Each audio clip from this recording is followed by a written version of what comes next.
Catfish Weekly, and we got Lyle Stokes and Chuck Davison with us today. Chris has got some personal time today, so he will not be in for the show. Today we're going to work on maintaining your gear, probably a few other topics or whatnot, but we're going to go with Chuck here first to tell you about the giveaway. We're going to be giving away this Rapala scale. There's going to be 2 of them. All you have to do is post a recent picture of you holding the catfish on our fan page or the Catfish Weekly group, and we will randomly choose somebody to receive 2 of these. We'll be giving 2 away to 2 different people. So just put up some pics and let's see some nice catfish being posted. Okay, well, today we're kind of using a different format than we normally have before. Like I said, we're going to hit on maintaining gear and then probably go off into some chat or whatnot. But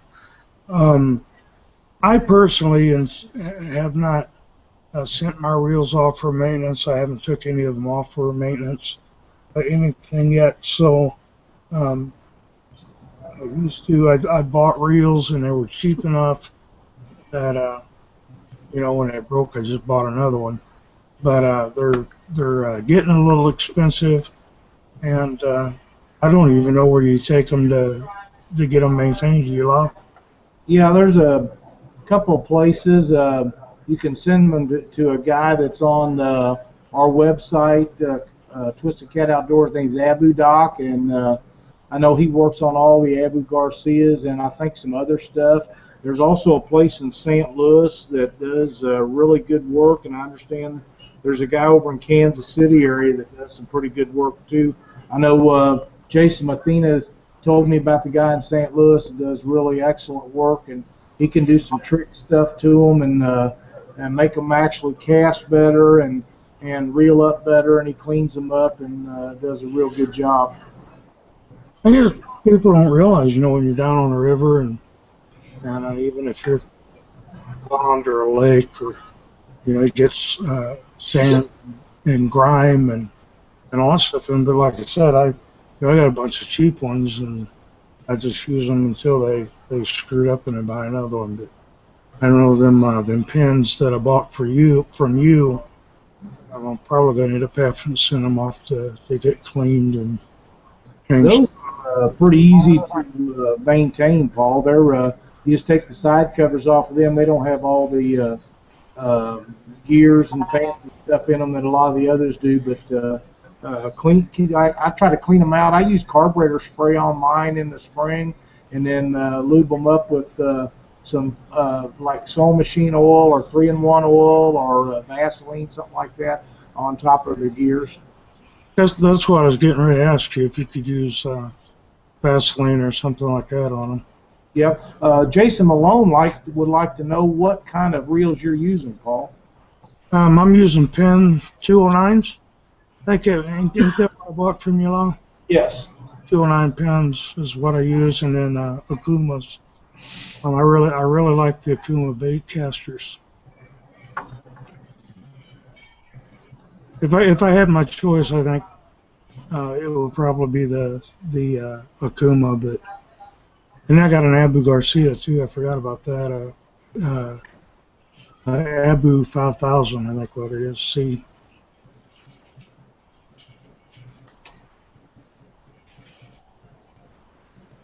And it gets quiet. While we're on that subject, Chuck, what kind of reels do you and Leanne use? Well, our setup, we have 2 ABU 7000 eyes. Then we have 2 ABU Alpha Mar 16s, and we have 2 Penn Phantom 20s.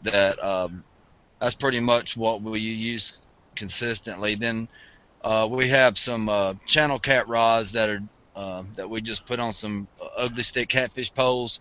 They are the 5,600 C4s, Abu Garcias.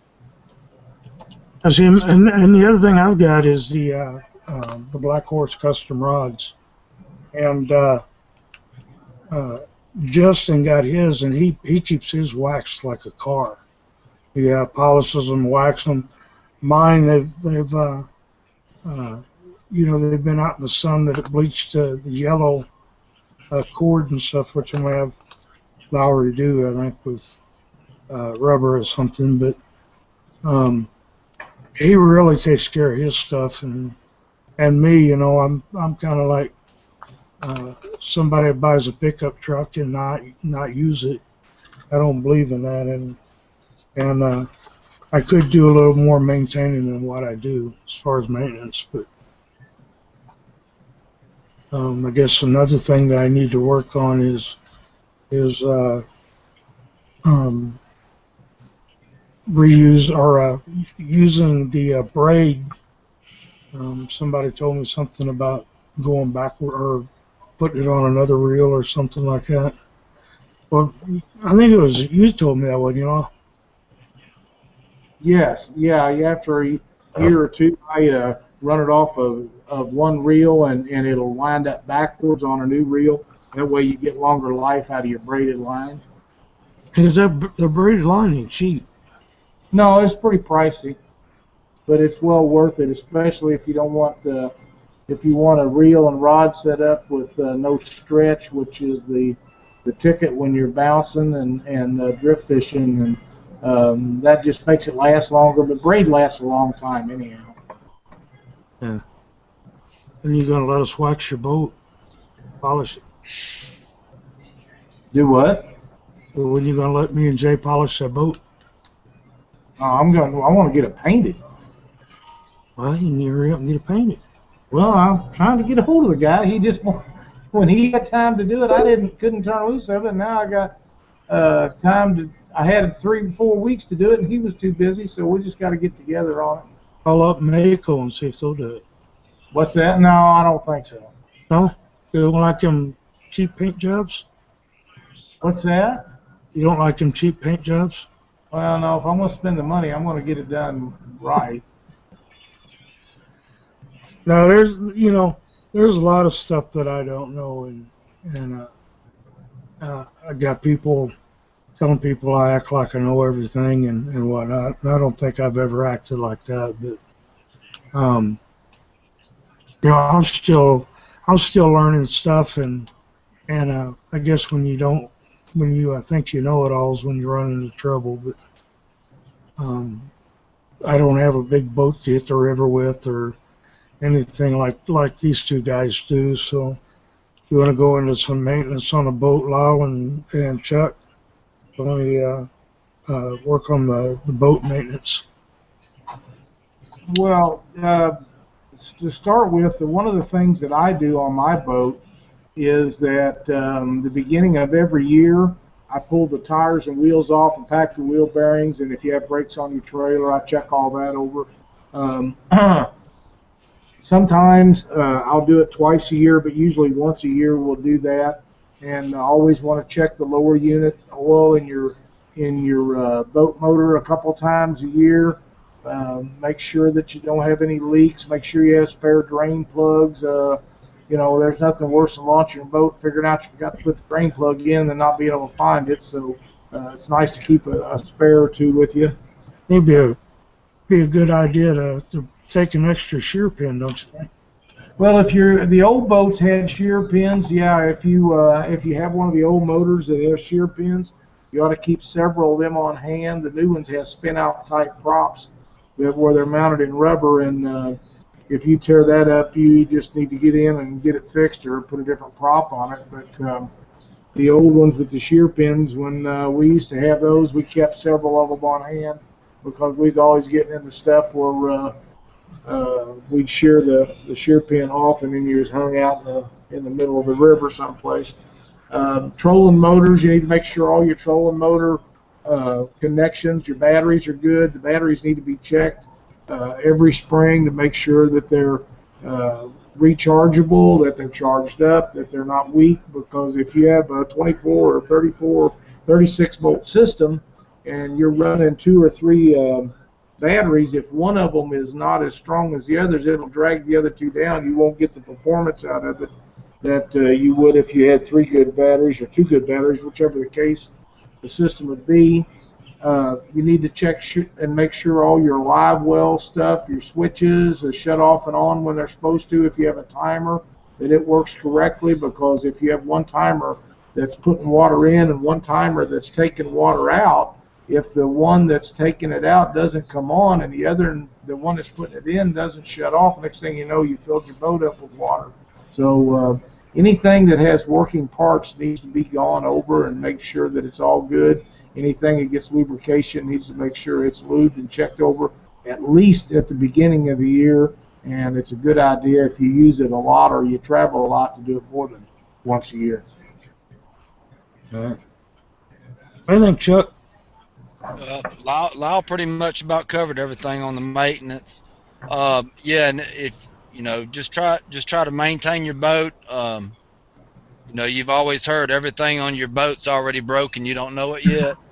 So just try to keep up and keep stuff repaired as they break, or you'll find out that you can get behind in a hurry. I tell you, I was out on the lake, and the trolling motor, the one I got takes a 50 amp fuse, and of course I'm one of those guys that don't read the directions and all that stuff, but I didn't put a 50 amp fuse in it, and I burned up a motor, and had absolutely no paddles.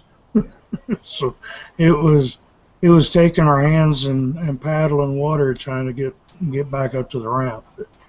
Well, another thing is you need to check and make sure every time you fill your tank up. A lot of the old boat motors had gas and oil that you had to mix, and you put a certain amount in to get your 50 to 1 ratio.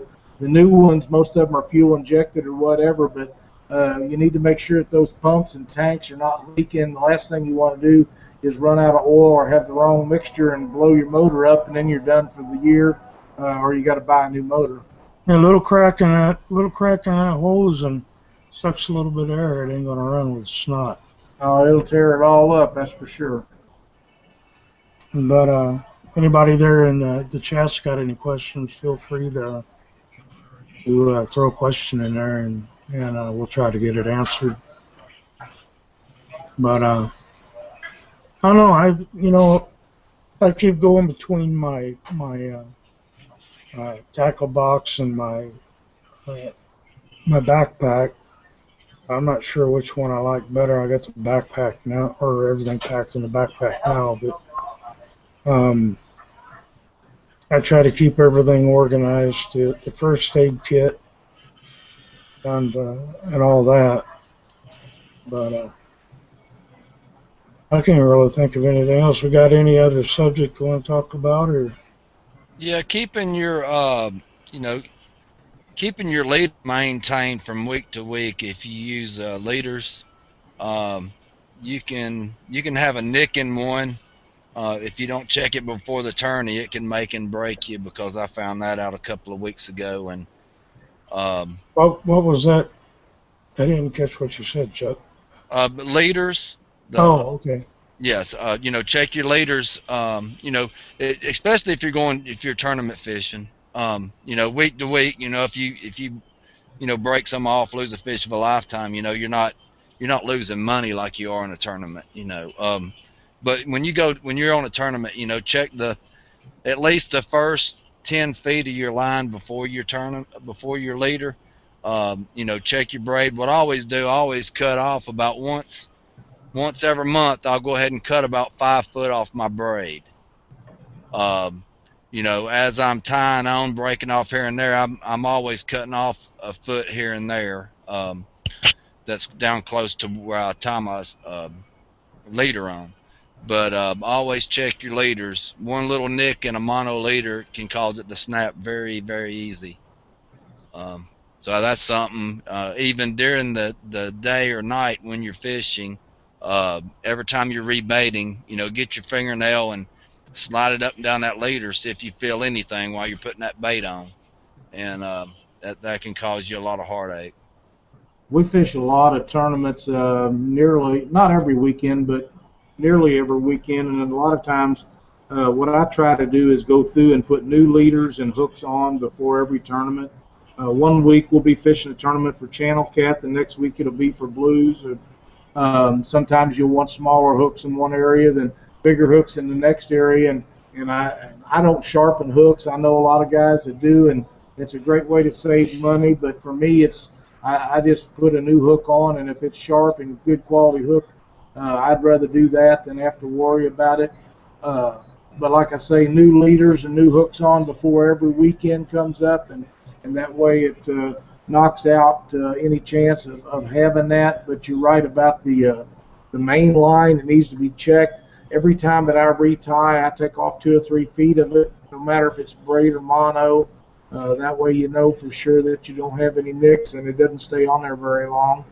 Another thing you need to do if you fish very many different areas is make sure that you have a good selection of sinkers and hooks, because every area is going to be different. One place you'll use an 8, 10, 12, 20 ounce weight on your rods to get them to hold where you need them to hold. The next place you go, we was using 2s and 3s over last weekend, and I don't have very many of them, so I had to restock and get that stuff back up. Jason Malone wants to know, how often do you respool your reels? If it's on my one rods where I got the mono, I do them every year. But if I've got the braid, I'll use it 1 year and then reel it on backwards, and then run that for a year, and then I discard it. So I usually change them every year. Well, how do you do yours, Chuck? Yeah, on the rods I use braid on. After about 6 months, I will rewind them onto another reel backwards and use the braid that I haven't used yet. And on mono, as much as I fish, I try to respool.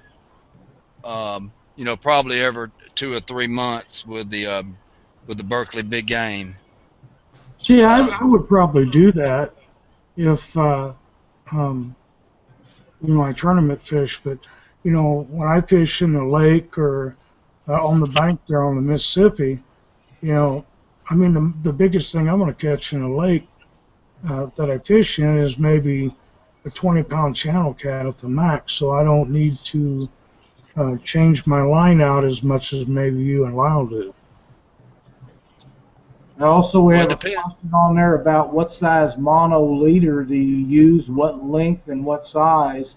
I don't know what you guys are using. I'm using 60 and 65-pound mono, and the length varies due to the amount of what kind of current I'm in, whether it's a lake or what size hooks I'm using. I'll use anywhere from 8 or 10 or 12 inch ones to 24, and at times as much as 36. I use mostly 80 and 100-pound mono leaders. Same way as Lyle. It depends on the type of current and the presentation. So if I use cut bait or live bait, if I'm using live bait, I'll use up to 36 inches a leader sometimes. Sometimes I won't even, go over 12. Use any 3-ways? Yes, if I'm using 3-ways and I'm drifting, I'll use 12-pound mono, which I'll double it up for my sinker leader. And I'll bring it up about 18 inches, and then I'll come up to a 3-way, and then I'll run off of it, with 80 or 100-pound.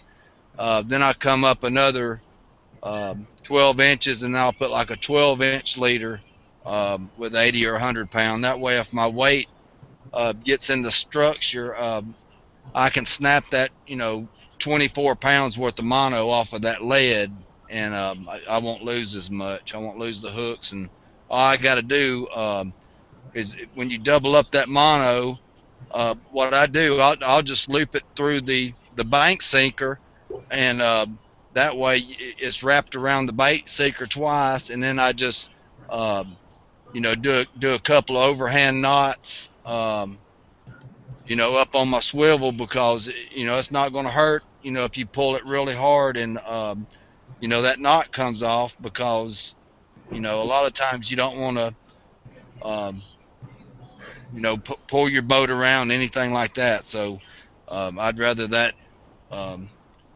that sinker leader to break or come loose pretty easy if I need it to.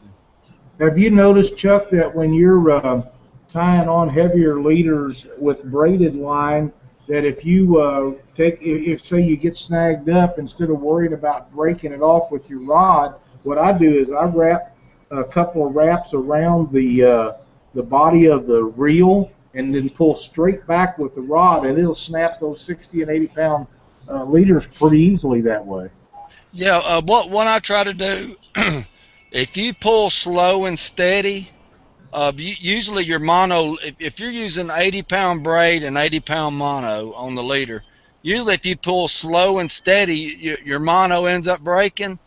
But if you do that quick snap, usually your braid will go ahead and break. So it just depends on if I'm going to pull myself off anchor or what type of situation I'm on.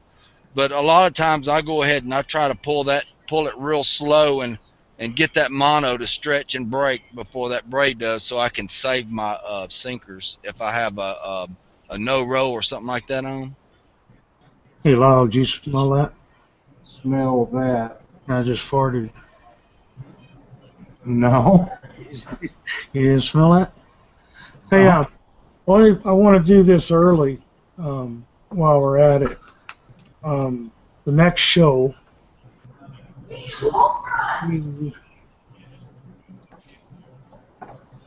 looks like on the on the 2nd, be the next show. Lyle and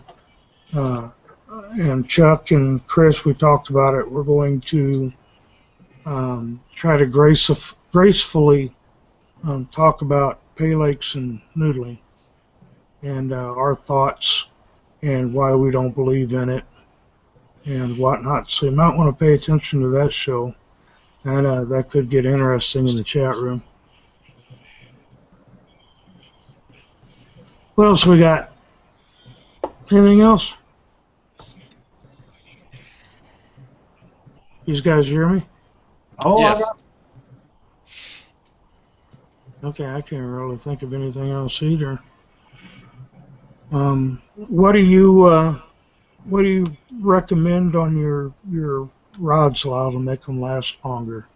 well, keeping them clean and keeping the shad scales off of them. If you want the finish to stay nice, you can take some dishwashing soap and warm water and wash them all up. The filler that's in all cork handles will come out of them. There's not much you can do about that. The people that want to use cork, that's something that they deal with. The cord wraps, a nylon brush and soapy water, and then rinse them off. In the same way with EVA foam, you can do that and let them dry, and they do really well. Once you get the rods cleaned up, and it doesn't matter if it's one of my rods or if it's a production rod, if you'll take those and wash them up, and then put a little car wax on them and shine them up once a year, it'll sure make the finish last a lot longer on them. And just run your hands over them and make sure that you don't have any nicks or bumps, especially on graphite, because graphite, if there's a scratch or a nick on it, when it breaks, it'll break in that spot. You keep that down to a minimum. If you get a little place like that, you can put some epoxy or something over top of it for prolong the life of the rod before it, moisture and stuff gets in there and it'll cause it to break. But there's not as long as you make sure that you don't have any guide wraps come loose, because once they start coming loose, there's no stopping them. They'll all come loose. If there's enough finish put on them, that usually doesn't happen, but sometimes you run into that. The decal things,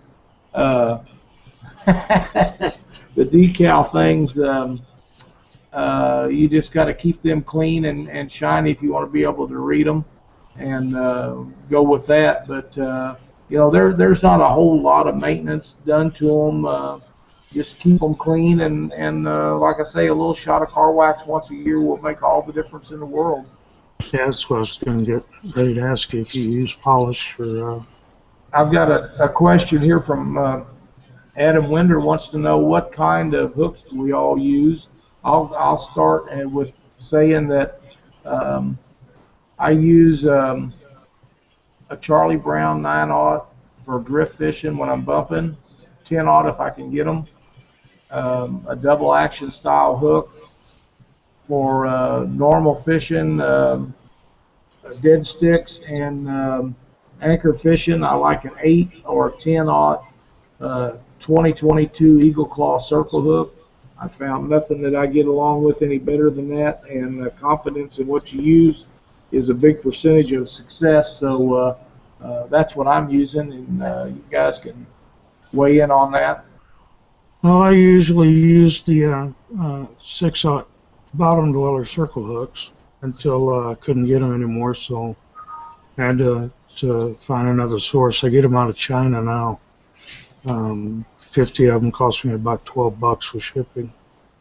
So I've been getting the 6/0 from them and the 10/0. I use the 10/0 on the river and the 6/0 on the lake, and it seemed to work out pretty good for me. Even little bullheads can get hooked on them 6/0, but they can't get it swallowed, so I don't lose a lot of hooks. I use Eagle Claw L2022 in size 10/0. I use that about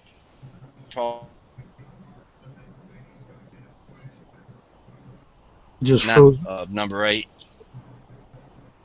8/0. Froze up there just for a second on me. Where'd you lose me at? Okay, I use a Eagle Claw 10/0 L2022 circle hook. Probably 90-95% of the time. Any other time I'll use a number 8 Team Catfish double action. And I was asked the other day, and I figure I'll just bring it up here now that I think about it.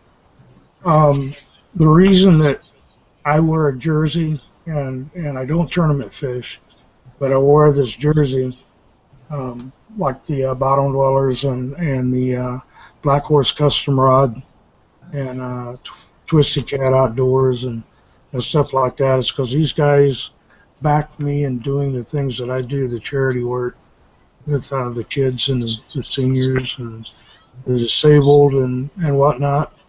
And to me, the people I represent want to be seen and help me to help others.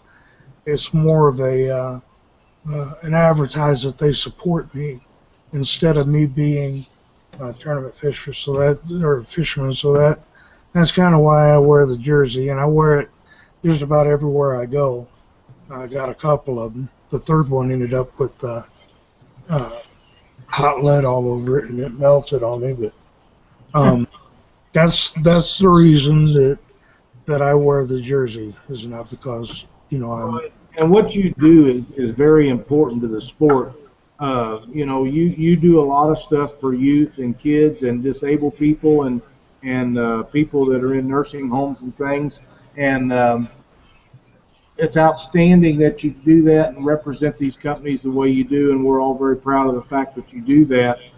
Fishing is not always necessarily about tournament fishing, although it does get the majority of the looks and action, because there's so many people that look to these guys for information and knowledge and things. But the things that you do are behind the scene, and there's not everybody has the time or the ability, and not everybody wants to do it. So thank you for what you do.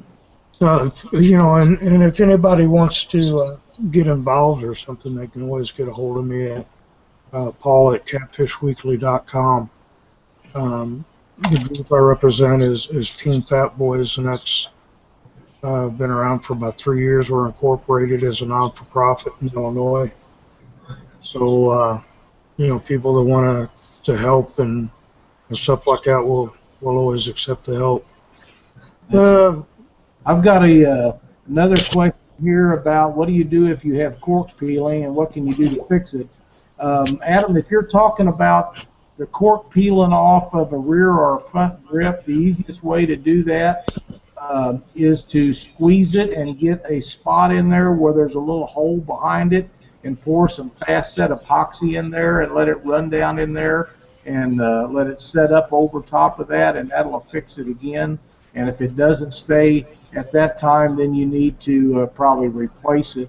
And you can either replace it with cork or cord or what they call cork tape, which is all an easy fix and something to be done. The other question I have is, do you ever have reel seats so big your reels don't fit them? And how do you combat that? I've run into that a few times, and there's a couple of ways you can do that. You can take the reel foot that's on the bottom of the reel that attaches to the reel seat, and sometimes you can bend the feet down, which will take up the slack in a reel seat. And the other way you can do it is to get some metal, I would recommend brass strips, and shim up from the bottom, and that'll take care of that problem also. Yep, I want to remind anybody that's watching, I was talking to Kurt Morrow from Stinkfinger the other day, but if anybody wants to advertise on the website, we got a real good deal going. 6 months for $50 and 3 months for, what was it, 20? That's what it was, wasn't it? Well, I believe it was $10 cheaper. $30 for 3 months and $50 for 6, I think. Yeah, that's right. We're getting a lot of traffic on Team Fat Boys, so I think we got three or four spots still open yet. First come, first serve. It doesn't matter who you are, and we're pretty well non-biased. As Chris says, we've got our own individual sponsors, but as a show and as a whole, we don't have a lot of that going on. So I can't really think of anything else, guys. If nobody's got any questions, we can shut it down, or unless somebody can think of something else to yak about.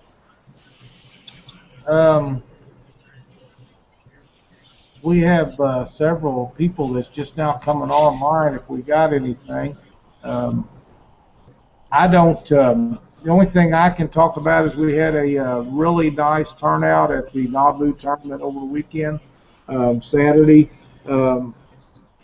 It was a regular Twisted Cat outdoor tournament, but we was lucky enough that Calvin Myers showed up and to weigh in. Him and his wife and his mother and his brother and a whole bunch of other people did, and it was really good to see Calvin getting along so well.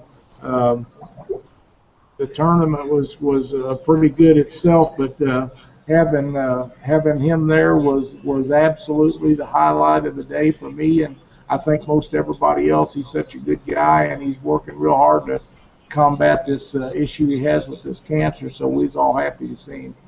Is he going to be at the benefit tournament that you've got going on, or?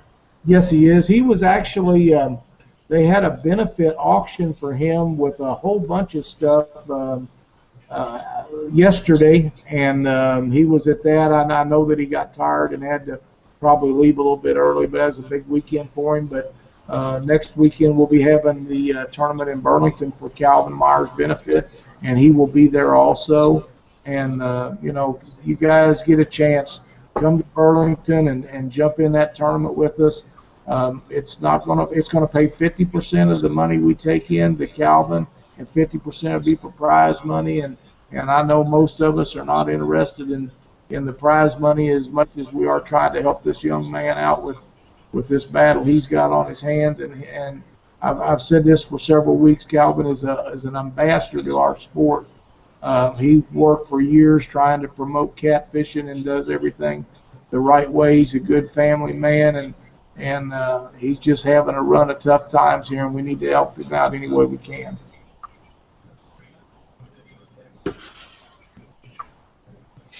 Got anything else, Chuck? We're gonna do closing statements or what? Yeah.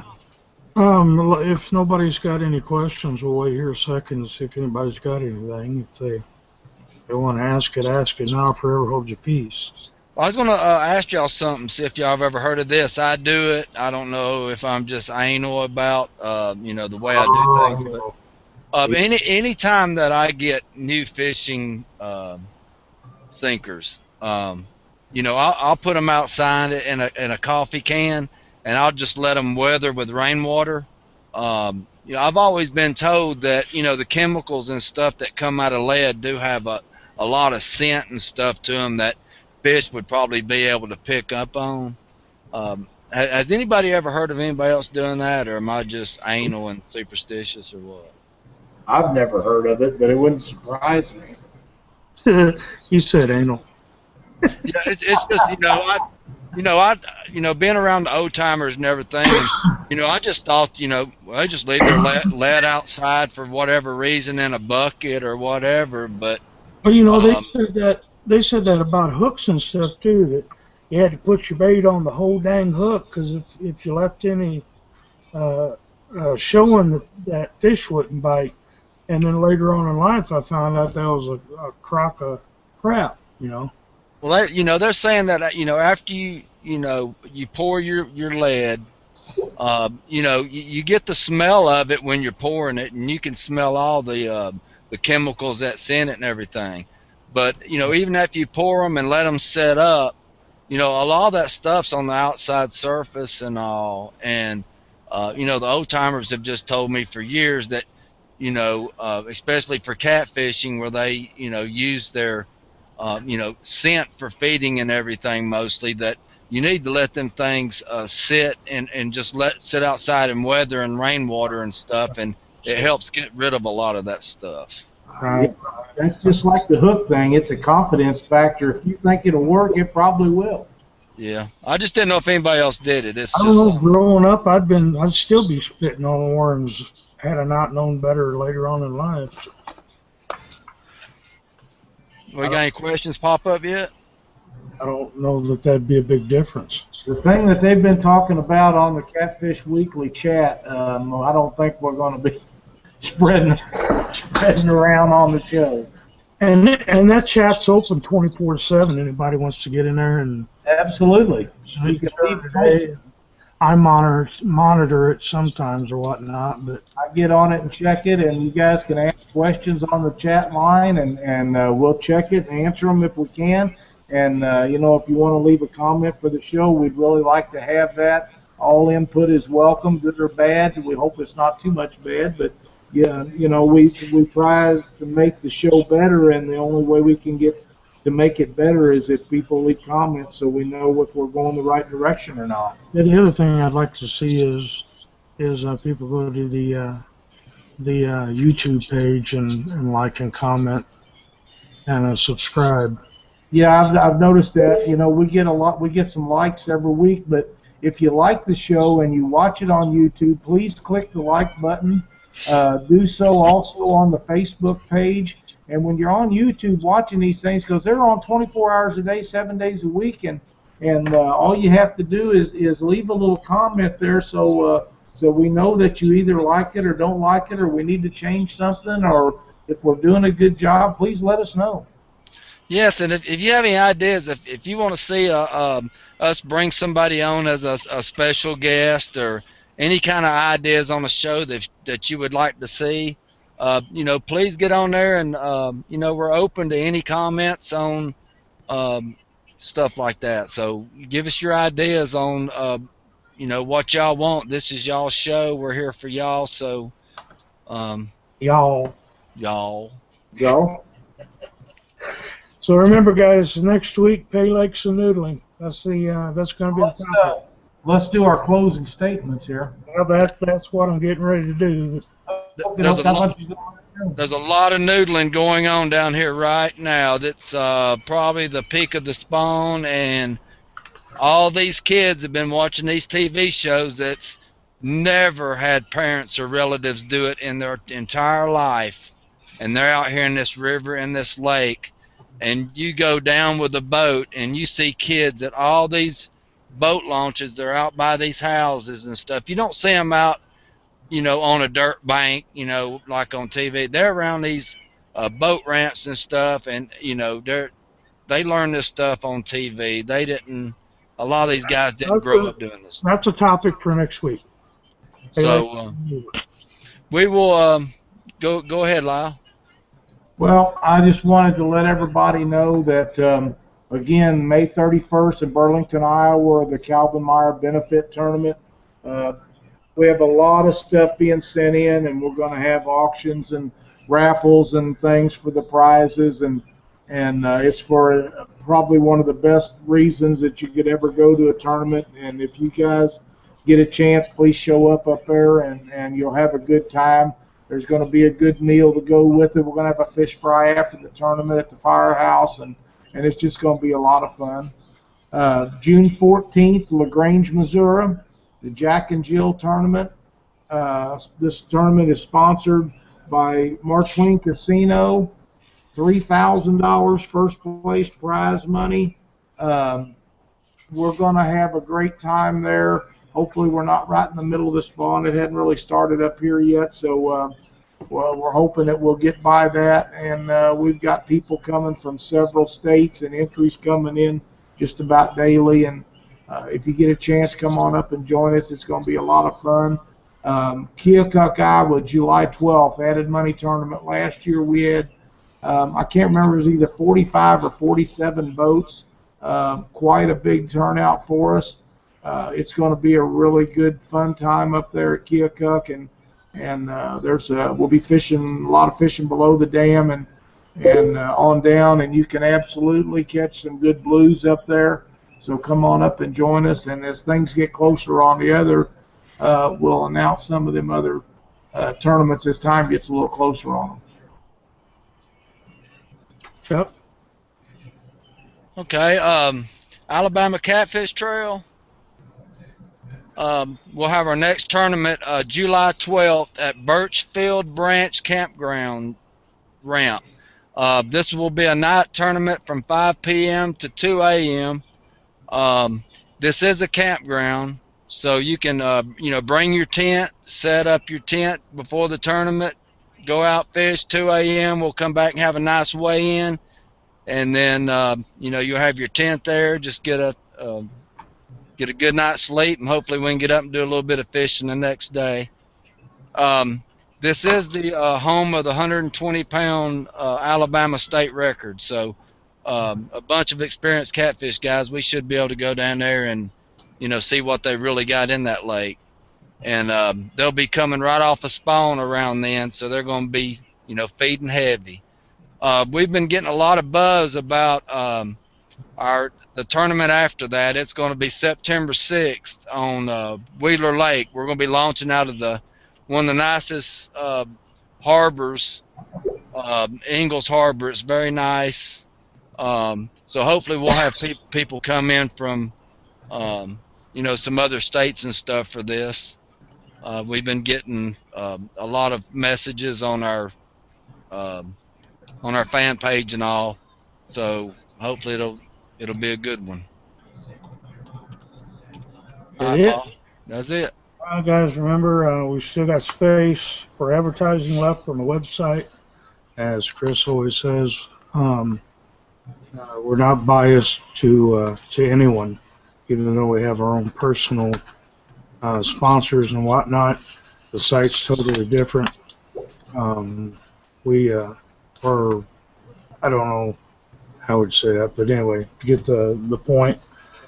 And Hey, Paul? Yeah.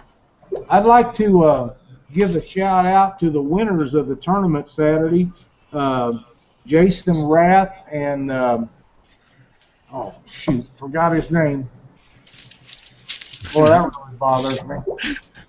You'll come up with it after we close the show. No, I'm gonna get it right now. You know that's gonna happen. Don't forget to go to Twisted. Kill me. Josh Hayes and Jason Rath put 3 channel cats together at the tournament for 27.4 pounds in Nauvoo, Illinois. The tournament paid them $1,300, and they've received $100 from Dave Marine for being in the highest placing Sea Art boat. 27.4 pounds in the water that we fish for channel cat in around here is really good. And the other good thing that I wanted to tell you about was Jim Gillen Water and his partners put a 22.4 pound big fish in the boat. No, 12.2 pound big fish in the boat. Paid them $210. That's just for the water we fish. That's just really good stuff. And that's it. That's it for me. Go check out Twisted Cat Outdoors, twistedcatoutdoors.com. It's a forum, a lot of nice guys there. Yeah, the contest. Upload your current picture of you and your fish on the fan page or the group for Catfish Weekly. Just put it up there in the search, and then upload a picture, and you'll be entered into the drawing for the 50-pound scale. What brand was that? Rapala scale. Rapala, yeah. So 50. Can I get in there? I'm gonna be posting when I get off of here. Okay. All right. Well, guys, we'll catch you all later next week, and probably have Fudd back in here. So as he says, stay out of my hole.